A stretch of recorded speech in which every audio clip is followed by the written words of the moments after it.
Hello, everyone. Welcome to all of you who could join us, our clients, our prospective clients who have joined us today for our Do-It-Yourself Production webinar. I'm Kathy Keith, Training Director here at APR. Before we get to the subject at hand, I'm going to start off with some housekeeping items. First of all, we are recording this webinar, and as a follow-up, look for an email which will include links to the recording. You'll also get the presentation along with an e-survey. We would love for you. We appreciate any feedback you might have. It's a few questions. And in fact, from your survey, some of you who were on our last webinar at the end of last year on production trends, you completed a survey, and this do-it-yourself production was one of the most requested topics from that survey. So we prioritized it to make sure we're giving you what you requested. If you have questions, we're going to do a Q&A at the end, but please feel free to type them into the Q&A session in the Zoom, which is, in the Zoom Q&A, and we will hold till the end. So as you can see, this is part of our APR Global Campus series of webinars. We provide education to our marketers, procurement, and the industry, such as the ANA, ISBA, the WFA, with workshops, webinars, lunch and learns, you name it. Our next topic coming up will be on emerging technologies, and then we have some other great categories, production topics such as social, digital, social influencers. So look for emails with announcements. So before I hand it over, I'm going to give some introductions.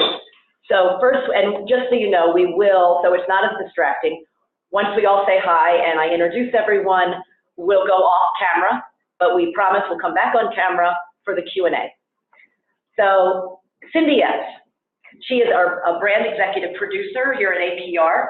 She has over 25 years working with large global brands and agencies. She's worked as an agency producer and exec producer. She brings to APR deep experience in production and developing processes, along with talent for understanding and focusing on big picture ticket items. Next, we have Ron Cohen. He's an acknowledged leader in content production. His experience includes work as a line producer, exec producer, and he's also owned his own production company for years, and he's overseen scores of projects at home and worldwide. Last but not least, we have Rick Ravel. He's worked over 20 years on the front lines of commercial and digital ad production in more than 20 countries. Rick has a true global perspective on production. So with that, Rick, I'm going to hand it over to you to kick off the do-it-yourself production. Thanks, Kathy. Good morning, everybody. Thanks for joining us today. I'll just quickly take you through our agenda. We are going to talk about what is DIY, or client direct production, when or why you should do it, who should do it. We have a case study that APR conducted last year we'll share with you. Then we'll talk about more of the how to go about producing in this manner with some recommendations, and then a Q&A at the end. So, what is it? It's marketer-led production, client direct production, DIY production, decoupled production. There's a million names to describe this process, and it's part of but at its core, it just simply means, producing the work on your own without a creative agency. Now, as we take you through, we'll just let you know, this is not a process that we're advocating necessarily for every project or every marketer, but it is a process that can be very helpful nonetheless. Now, there are different types of decoupling. We hear the word decoupling quite a bit these days. There's financial decoupling. In this case, it's where the agency chooses the vendors and specs the job, but the client bids the job directly and pays the vendors directly. There's also creative decoupling, with some examples are crowdsourcing, freelance creative teams, maybe like Crash the Super Bowl, we've seen those spots. In-house studios is another form of decoupling. You've also got transcreation or adaptation services where you use a third-party specialist to handle your versioning. And then there's video production decoupling, which is what we're going to talk about today in specifics. Alrighty, so I forgot to warn you that we're going to have some polls today. So get ready. So Abby, thank you. She's helping today. She's going to launch the first poll. So here we go. What types of decoupling have you done in the past? You can choose all that apply. Have you done any of these types? Have you done the financial, creative, in-house studios, transcreation and adaptation, video production, none? Or maybe you're not sure because you don't have a purview over it. So we're getting some results in. We'll give you a few more. We have 40% who have voted. So we'll get some more votes here, and we will stop it in 10 seconds, and we will then end the polling and see what you all said. Okay, a few more seconds. Let's end it and see, it's kind of neck and neck. Let's share the results. So 42% have done some video production. It seems like it's all over the board. So that's great. Great. Back to you. Kathy. So let's talk about a few examples or occasions when or why you might want to consider a client direct production. Maybe you don't have an agency of record, or you have a project that's out of scope of your agency. It could be a smaller project that you think agency oversight is overkill. Maybe you want to have a little more control over the process. You want to experiment with a new type of process. You might be frustrated sometimes with how your agency produces. If you have a SAG signatory agency, you might want an option where you could produce with non-union talent. Sometimes scheduling constraints require that you to get something quickly going, and in that case, it might be better to do it on your own. Your budget constraints could dictate that you try a DIY production because there is potential for significant savings. It's also possible that there's maybe where your agency lacks some expertise, like, for example, VR or emerging tech. It might be interesting to go to a specialist or do it yourself outside the traditional process. Again, we're not recommending this for every project, especially if you haven't done it before. In that case, we say you should start small. And we're going to take you through some of the benefits now. You know, there is definitely greater transparency and control to doing it yourself. You'll have more visibility into the costs. You'll have increased visibility into any issues that arise. And you're also establishing direct relationships with your production partners. This can lead to streamlined communication where there are fewer layers. There's more clear communication directly with the vendors for streamlining your process and increasing your efficiencies. And there could be substantial cost savings. We'll take you through an example in a minute here. You have savings both in your agency fees potentially as well in post-production costs. Now, who should do it? We feel that the type of marketer who should take this on are those who have some experience in production previously. Someone who's willing to take on new challenges, because this will be new for many people, and able to handle a little bit of an additional workload, because there are more tasks, as we'll share in a second, that you're going to have to, or someone needs to take on. And with that, I'd like to hand it over to Cindy Epps to take you through our case study. Hi, everybody. I'm actually going to go on camera to tell you this first part because I just wanted to let you know before I take you through the case study, I have to be completely honest with you. As Kathy said, I came from the agency side. I was a broadcast agency producer and executive producer for over 25 years. I first heard about the concept of decoupled production in 2008. And to tell you the truth, I was somewhat horrified. I know firsthand how hard agencies work and what they bring to the party. I thought that the concept of decoupling was kind of offensive and really disrespectful. That was back in 2008. But over the past 10 years, the environment's really changed. As you guys all know, the demand for content has just grown exponentially. And I came to realize, even when I was still on the agency side, that not all projects should actually be produced through the agency. Clients often don't have the money to fund both the production and pay for the agency fees. And to be frank, there are some projects that should be considered to go client direct that the agencies might not even really want to do. Those projects are often perceived as very low profile, low budget, and maybe do little to benefit the agency, which means that it's not the glamorous, potentially award-winning kind of work that agencies really love to do. So that's how I've become a convert. There's just simply certain types of projects and situations that it makes sense for a client to produce directly, and it's best to try to set everyone involved up for success. So for some reason, I wanted you to know that, but that's enough about my own philosophical struggle and conversion. Let's just move on to the case study. I'm going to give you some history on the background and methodology we used, and then share our learnings and recommendations. But basically, we put together an experimental model that would allow us to further identify challenges for marketers and challenges the production community has experienced when working on client direct projects. So the environment.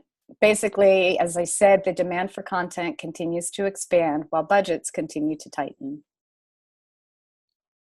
Marketers are seeking ways to become more nimble, both financially and logistically. There's been a major increase in client direct production. At the same time, marketers have struggled to fill in all of the blanks when producing without an agency. And the production community itself has struggled with the process when no agency is involved. And we hear this from all sides. As an independent third-party consigliere, APR built a case study to quantify the benefits, highlight the challenges, and define a successful model for this new paradigm. So let's go through the methodology. The first thing we did was we identified and engaged 3 production companies and 1 talent payroll company to participate in this educational case study with us. We conducted interviews with all of the parties regarding their previous experiences with client direct production. Then we created a generic serial brand project that was based on a real-world project that had been produced with an agency. We sent all of the creative, everything about the project and all of the bid specs to all of the parties to competitively bid as if the project were real. We then went through the creative itself and the bid specs with the production companies. We actually even had calls, creative calls with the directors that the companies would have put forward through that project, and we facilitated the bidding process.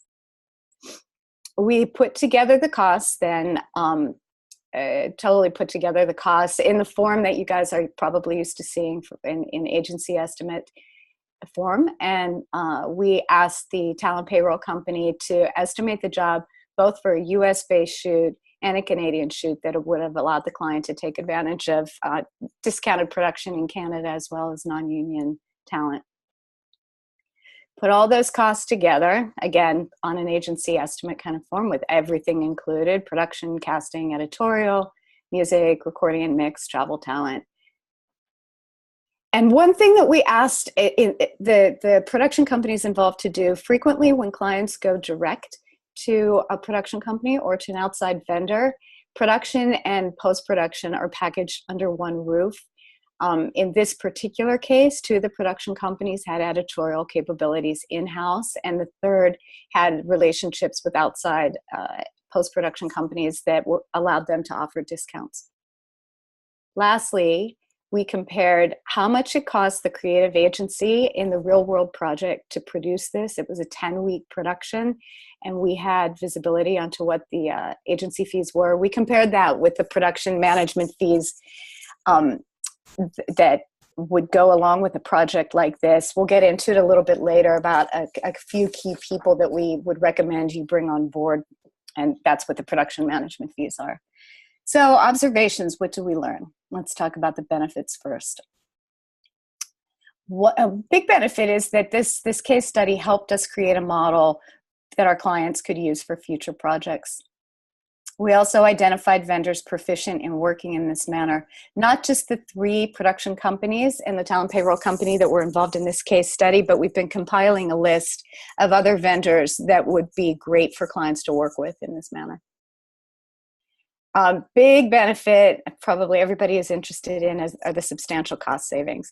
As I mentioned, packaging post-production through the production company saves a lot versus splitting them up. It resulted in this particular case study in savings of 25 to 69% in post-production costs. And the savings in agency fees going the project management route were really large. That ranged from 45% to 84%. And I'll explain how that's set up. So with this cost comparison chart, the first column shows what the fees were for this 10-week production when this job was actually produced with an agency of record. The total fees were $526,000. One way, from a marketer-led perspective, that you could consider doing this would be hiring a freelance creative team for 10 weeks to develop the script and oversee the production and edit, and then put in place the three key roles that we would recommend putting in place to help you manage this. Again, more detail on that to come. But when you figure all of those together, the costs are $285,000 versus $526,000, which is a 45% savings. Another model that could be used for marketer-led production is maybe you just want the creative team to develop the script for you, and then you want to work directly with the production company. In that scenario, you could use the production company director to serve as your creative voice throughout the whole production and post-production process. To produce for 10 weeks under this model, the fees total $125,000, saving $401,000, which is a 76% savings. And a third type of marketer-led production, it might be that you already have the script and this project is so simple, you really don't feel like you need any additional creative team oversight. You've got the script, you're going to work directly with the director at the production company. The project management fees on that would be $85,000, and that ends up saving you 84% compared with producing this fully through your agency. So lots of good benefits there. Let's go on to the challenges. One thing we learned, these first few challenges are really from the vendor side. Oh, so sorry. What we learned is that there's a communication gap that often exists between production and the marketer, particularly when creative changes arise, and when requests are made that are outside of the originally agreed upon scope, sometimes too when there are changes to the schedule. When this happens, the production companies are looking for a way to ensure that the marketer thoroughly understands the logistical and financial repercussions of those specific changes and how they can secure the resources needed to accommodate the changes. Another challenge for vendors are when there are changes in scope. There's a desire on the part of the production companies to ensure that the marketer isn't overburdened by minor changes in scope, but at the same time has an explicit understanding of creative changes on a larger scale. So, for example, I'm shooting an alternate version of one scene in the same setup, but with a different product interaction, or creating one alternate edit for consideration or minor changes. However, shooting multiple scenes in a video with alternate product shots is a major change that requires additional shoot time, editorial, and finishing time.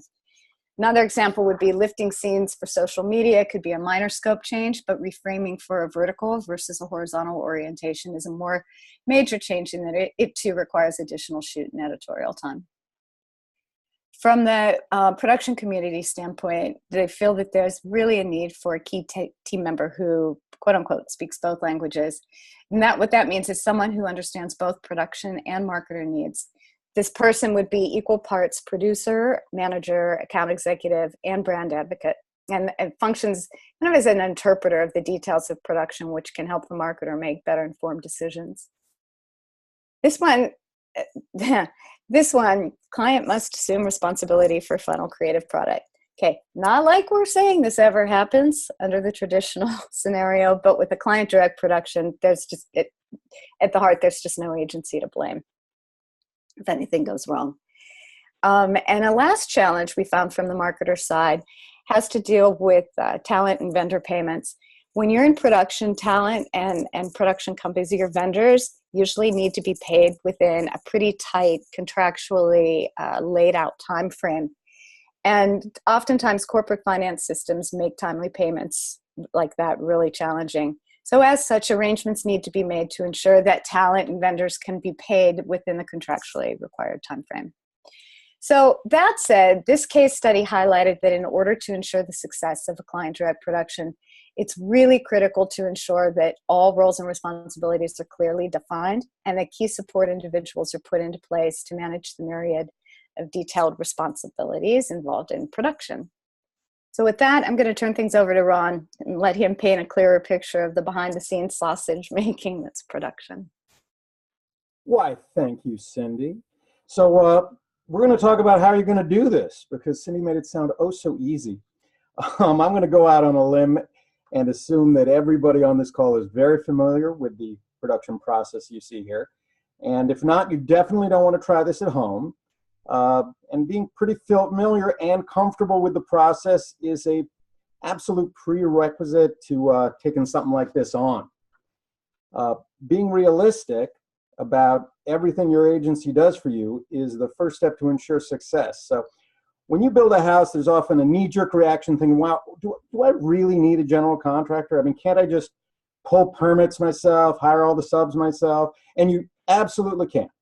You know, as long as you're aware of all the roles that need to be filled, everything everybody does, and you're comfortable taking on that challenge. And, you know, it was this case study that Rick and I did where we studied each phase of the production. We identified over 70 potential responsibilities that you're going to need to either assign or do yourself. And I'm not going to read all of them, but we are going to go through the phases, and we hope you get a sense of the myriad of tasks that an agency handles to ensure a successful production. So this section is all about the who's, and it starts with who's going to help you drive this bus. You're going to need to find a partner to execute this project with you, a project manager, so to speak. Basically, that would be your executive producer. And this is a person who can schedule and budget, as well as find a company to work as your back office. And they're going to get you a ballpark, any ballpark information you need up front with regard to the shoot and talent costs. They're also going to bring in a project producer, and you know, who's somebody that's going to be focusing on the nitty-gritty. And of course, you've got nothing without creative. So you have to work closely with your executive producer on how the creative gets developed. And you may be using existing creative that you have, that you just need executed, or perhaps you're going to have to call in that freelance creative team Cindy was talking about, or it's even possible or appropriate that your director will create these spots themselves. So if you're starting from scratch, be aware that there are a lot of crucial decision-making points in this phase, and you're going to need to be available to keep things moving and on track. And that's a pretty big time commitment. So don't forget about testing as you go through this. I mean, that's early on, and it's something that if you think is necessary, do you have time for it up front? Because if not, it's going to have to be set up, and someone has to draft a concept statement, approve methodology, and once you get your findings back, you're going to have to make sure those revisions are followed up upon.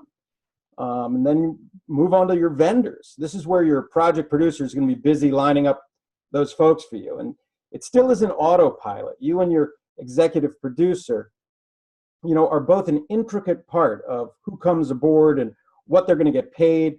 And that's everyone from production through post and beyond to trafficking and storage. You know, by now, I'm sure you're getting a sense of what kind of project you'd feel comfortable handling this way.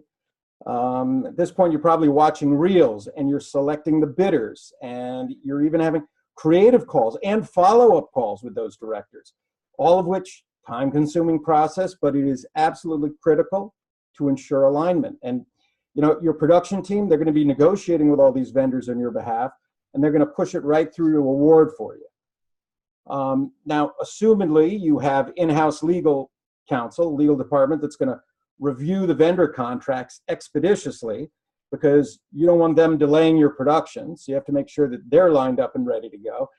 Vendors, they'll typically generate their own contracts, but there's still a bit of good, you know, there's still a lot of due diligence that you and your team, you're going to want to do when working outside of this agency model. And as the project demands intensify, you'll be playing a key role in interfacing with your awarded production partner, especially with hero product procurement, who's handling it on set.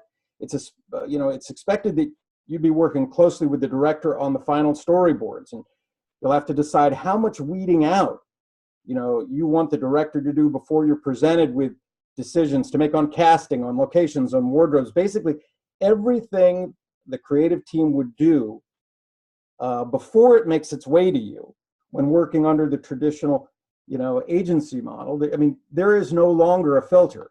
So you are going to be working a lot harder. Soon after, so after that shoot, obviously your team is managing the post process, and it's assumed your director and editor are working together to deliver the boards, but your oversight here is also crucial to ensure that your expectations are met. And rather than being presented with roughs after the fact, the likelihood is you'll be working in a room with them while your production team is coordinating the process. So you'll probably be an editorial.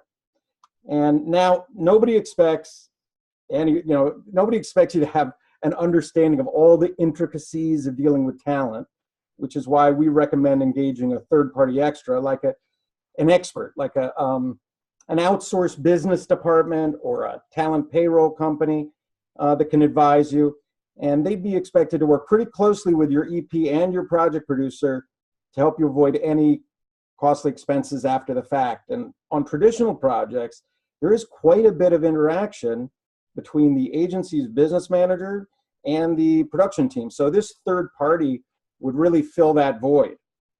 And it's sort of the same for music. This requires niche knowledge, and it's best to have an expert, a music expert, who can advise you when dealing with original or licensed tracks. And if that's not enough, that back office is also going to be key in ensuring a smooth finish. And it's unlikely most advertisers will be able to handle the sort of specialized type of wrap-up in-house. But there are several options available in this space now. So, and it's not just the vendor payments that they handle. You're going to need to make sure that they're handling the tracking, the storage, accessibility to the assets once the job is complete. So that gives you, a sense and a reminder of how much your agency handles for you. And if going it alone makes you feel anxious, well, you're smart. And the best way to get that anxiety under control is to partner with a team of experts to work with you. And, so just to review, you'll need that executive producer. We think it should be somebody with a strong background in agency production, because they're going to function both as an executive producer and an account director and work with you at a high level from project inception through delivery. And that EP will work to manage your expectations as to how and when you need to be engaged in the process. And they're going to act as your agent and fiduciary to mitigate risks, manage the vendors, interpret the communication, and ensure you're getting the requested deliverables. The EP is also going to be managing and scheduling your communication with the production partners as needed. APR brand executive producers have sometimes played this role on a number of occasions in which our clients have asked for our help with a client direct production. So this EP is also going to want to bring on a project producer, and this would be sort of a strong and seasoned freelance agency producer. Might also be good if they had some experience on the line production side as well, or the executive producer from the production company side. But they got to have good creative instincts and a proven ability to manage vendors. Now, this project producer would serve two capacities: agency producer and day-to-day account manager. So once the project enters the pre-production phase, this project producer is going to be managing and coordinating client meetings and communication. You'll probably get a daily email from them giving you a report of what went on. I guess you and both the EP would get that. And next, you're going to have that talent, payroll, and business affairs specialist in place, and they're going to be needed to handle all those aspects of business affairs, including, initial talent estimates, legal clearance, casting memos, talent contracts, releases, payments to talent, network clearance, out-of-date trafficking, finished spots. In this model, the talent payroll service could also pay union or non-union talent, and they're going to take on the responsibility of paying all your vendors involved in the production. And finally, as Rick was talking about that creative team, you might want to bring in a freelance team that your EP knows of, or it could be that production company director, either way. And they'll function as your creative director on the project for both production through post-production. And lastly, one other tool for you, a parting gift, if you will. In the appendix of this deck is a breakdown of the details that need to be managed at each stage of the production. It's basically something that can function as a checklist when you undertake this client direct production on yourself. And now that I have made everyone feel more relaxed, Kathy, I think it's time for another poll. Okay, we're going to launch a poll. After today's discussion, would you consider doing a video production without an agency this year?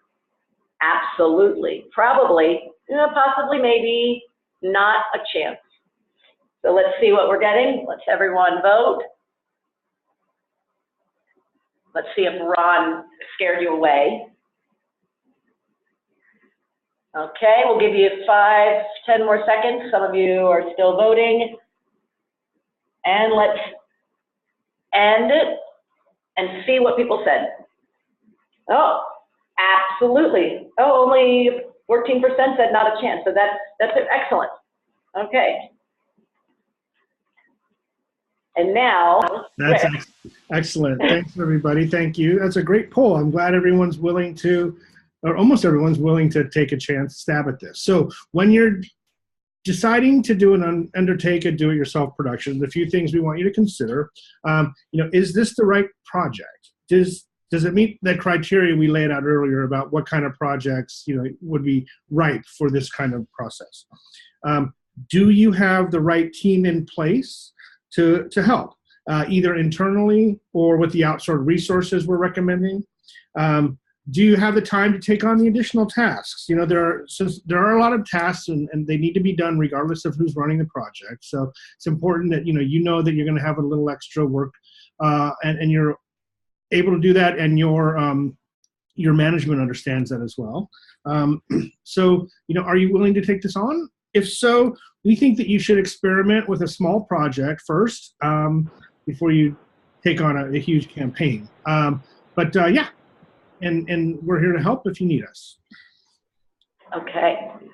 Well, thank you, everyone. And now, Cindy, Rick, Ron, we're going to go back on camera so people can see us as we answer. We have a lot of questions. We're going to start with one. Do any of your clients do this, and what were the results? Who wants to take that?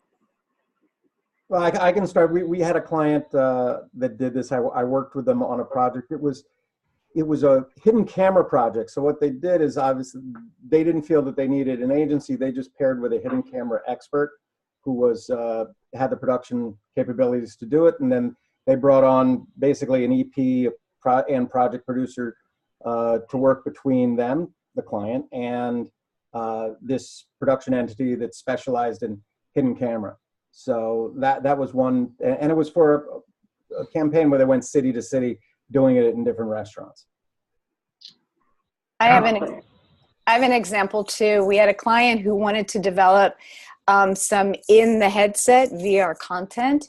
And as right now, that's not something that's really in agency wheelhouses. So they came to us and told us about it. We helped pair them up with a production company, a visual effects company who is very active in that space. And our brand executive producer on that particular client account functioned as the executive producer on this project. And we also then pulled in a woman at APR who is an expert in the emerging technology. She knows a lot about VR, so she was involved as well. And that turned out really well. The client was really happy. I've also led a couple projects working directly with the client where we introduced them to a freelance producer, followed the process that we've outlined for you guys today. We did 2 projects in the course of a year. They both turned out great. One of them was there was a lack of time in the schedule. The agency hadn't been able to get concepts that were approved. So with an air date imminent, the client decided to refresh a previous campaign from the past. So we found directors who could help modernized that and did it directly without the agency at that point. And there was another case where the agency had, the client had crowdsourced an idea, but at the time they did that, they knew that the crowdsourcing company probably wouldn't be the ultimate production source because they had looked at the work and wanted something that was a little more high quality, broadcast quality than a traditional crowdsourced spot.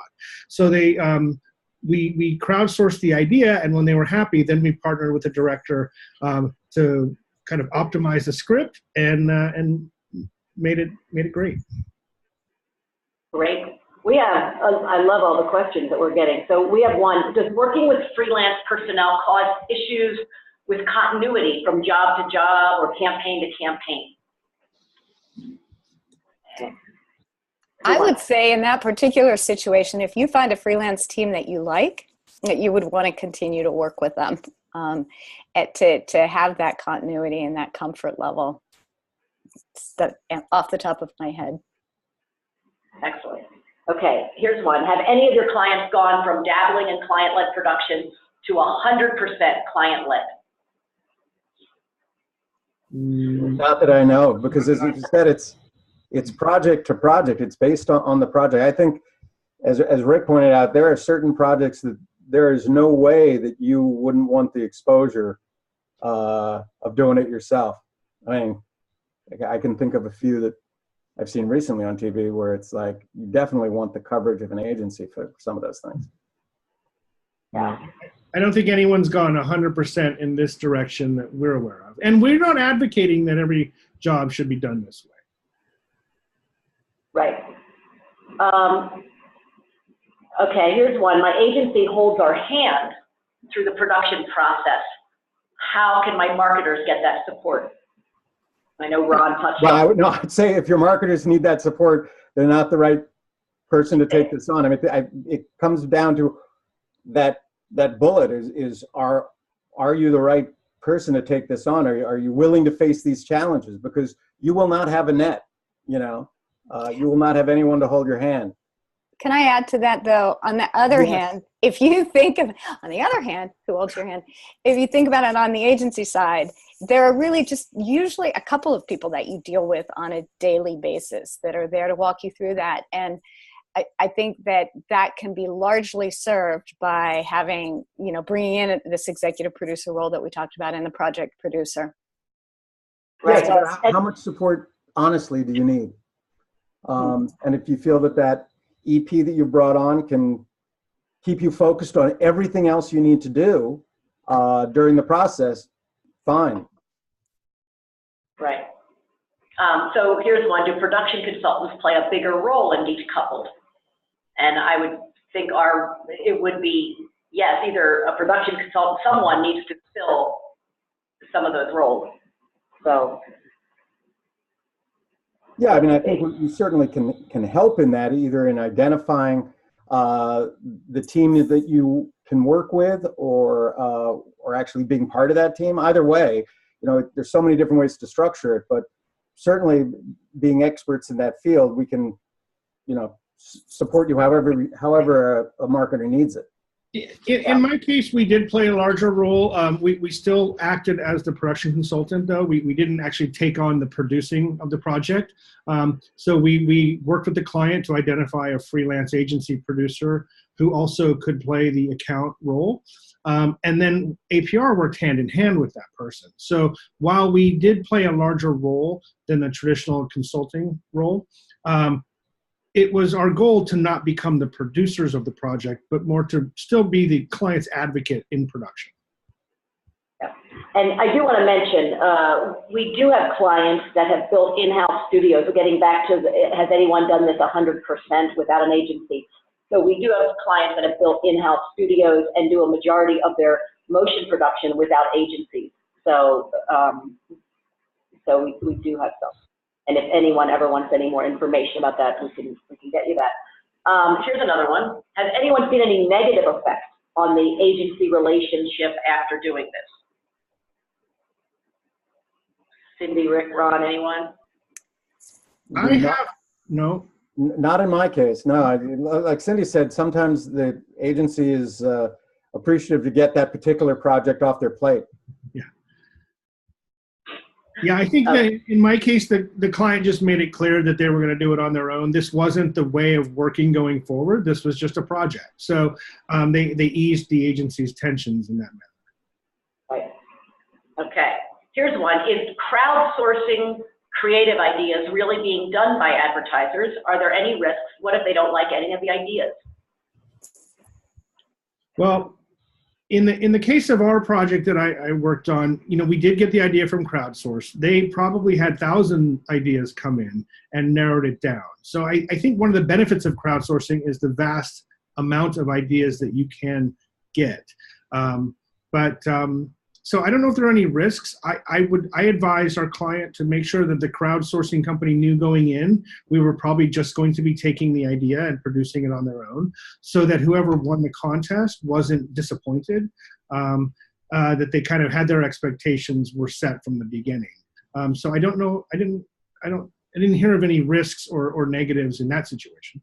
I mean, typically, I guess, Rick, it would be a time factor that crowdsourcing typically would take more time to accomplish, especially once you get the idea and then kind of have to, I'm imagining, finagle it yourself a little bit. I would think too that one thing that is missing with crowdsourcing, if you were to hire a freelance creative team, they can get a stronger understanding of who you are, who your brand is, and then develop ideas from within that context, whereas crowdsourcing is a little bit more of an open crapshoot. Yeah, well, that's part of that time of, you may have to do both, do the crowdsourcing and then have a creative team to finagle. Let's say, I'm trying to use that word twice today, and I did. Okay, here's another one. Can you touch on cost savings? And I think, Cindy, you went through this a little bit, but if the agency of record develops the script and conducts creative oversight, but the marketer wants to deal with production directly. I know we have, that is in the chart. Oh, I forget what the savings were. Do I need to go back to the chart, or you? We actually don't have that particular model in the chart. And I would say, whoever asked that question, I would have a question back, which is, when you talk about the agency providing creative oversight, are you talking about it's just the agency lends out the creative team to do the creative oversight? Is there an account person as well working your way through it? And when you say the client wants to handle production, does that mean you want to have your own project producer who would contact all the vendors and run all that production, and you just have the team, creative team from the agency on the side? Or when you talk about creative oversight from the agency, do you want to take it on directly, more from kind of like a financial decoupling approach that Rick had mentioned at the beginning, which we do have some clients do, that under that model, that all of the bids go directly to the client. APR, because we're involved with them, we end up vetting all of that with the client. But that said, we would need to figure out who are the agency personnel involved to kind of calculate some fees. It would still, I would say, be less than the full-on agency model, but right now I don't know that we can really quantify that. I would think every project is different as well. Right. Do you consider the additional team you have to hire as cost savings? What would the ultimate cost savings be? And if you want me to go back to that chart with the additional team, assuming you mean what Ron went over, the executive producer, all the roles. Can you repeat the question, Kathy? Yeah. You consider the additional team you have to hire as cost savings. What would the ultimate cost savings be? I think it probably depends on the project. I think Yeah, I think you would have to, subtract that from the agency fees you're saving to determine what the cost savings were. Hiring a freelance team, I would say in almost every case would be cheaper than having the agency resources assigned to a project in production. Yep. We've also, APR has seen we've seen a 20% cost reduction in production just from financially decoupling video projects on the client we were referring to before. So that's if you're just doing the financially decoupling, there's some, potential up to 20% savings. For the person who asked that question, maybe you're thinking that, well, I don't feel I really need all of those people. I don't need an executive producer. I just really need a project producer, and I don't need a freelance team. What you could do is look at the model. The chart that we put together. In each of those roles, there were costs assigned to each of those roles, so you could subtract out. Say you really don't think you need an executive producer, you can subtract that cost out for additional savings. Maybe that's what the question was. Yeah, and I think you would also have to just evaluate the kind of jobs you're doing and what you need, and every job is probably not going to be the same. So then I think we have any other questions? We have a few other comments. I think we went over what the 3 biggest obstacles to successful decoupling. I believe we had those challenges slides. That would be in your deck, and if you want to reiterate what we think the 3 biggest ones are. The biggest is just making sure, I might just be going through that checklist that they're going to get and make sure every detail at every stage of production that there's someone assigned to cover that. And it's one of those things slipping I would think is one of the biggest risks. Right. And I'm going to flip, there is in the back, when we send this out, you'll see all the roles and responsibilities, what Ron went over, and we have our final slide. This will all be in the PDF when you get it. When the agency is removed, you have to think about who is going to oversee all of those questions. So there's a lot. So with that, thank you. I think we're out of time. Thank you for your time today. Look for the follow-up email. Of course, you can always email questions and we can get other answers. Thank you so much, Cindy, Ron, and Rick, for all of your time.